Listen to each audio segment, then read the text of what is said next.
അത് പിന്നെ അങ്ങനെയാണല്ലോ, എല്ലാം ഉണ്ടാവും വിചാരിച്ചിട്ട് അങ്ങോട്ട് തുടങ്ങും. തുടങ്ങിക്കഴിയുമ്പോഴാണ് അതില്ലല്ലോ, ഇതില്ലല്ലോ, ഇതൊക്കെ ചേർക്കണ്ട, മറ്റേതില്ലല്ലോ എന്നൊക്കെയുള്ളത് ഓർമ്മ.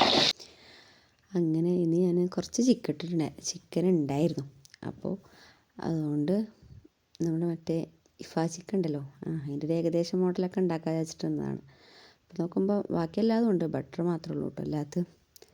അങ്ങനെ അതായത് പൊരിച്ചാൻ വെച്ച് മയോണൈസും അടിച്ചെടുത്തു.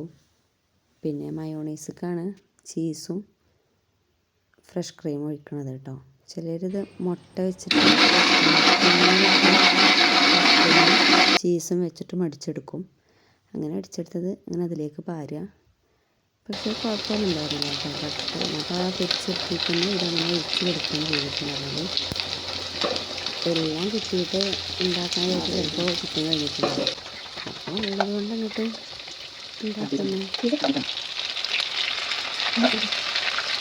പിന്നെ ചിക്കനൊക്കെ എല്ലാവരും വലിയ പീസൊക്കെ എടുക്കാറുണ്ട്. അതുപോലെ ചിക്കൻ വെച്ചിട്ടാണ് ചെയ്യാൻ വിചാരിച്ചു. അങ്ങനെ പെട്ടെന്ന് ഉണ്ടാക്കാൻ തോന്നിയതാണ് കേട്ടോ. അപ്പോൾ അത് അങ്ങനെ ദോശ കാട്ടിച്ചിട്ടുണ്ടായിരുന്നു. അങ്ങനെ ദോശയും ചിക്കനും കൂടി ആയിരുന്നു കേട്ടോ.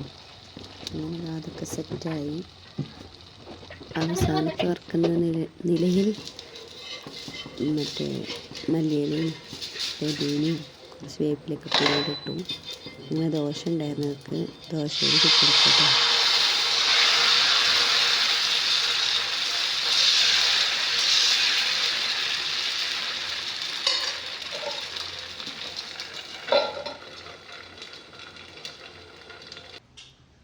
സംഭവം സെറ്റായിരുന്നു കേട്ടോ. എന്തായാലും ഉഷാറായിട്ടുണ്ടായിരുന്നു.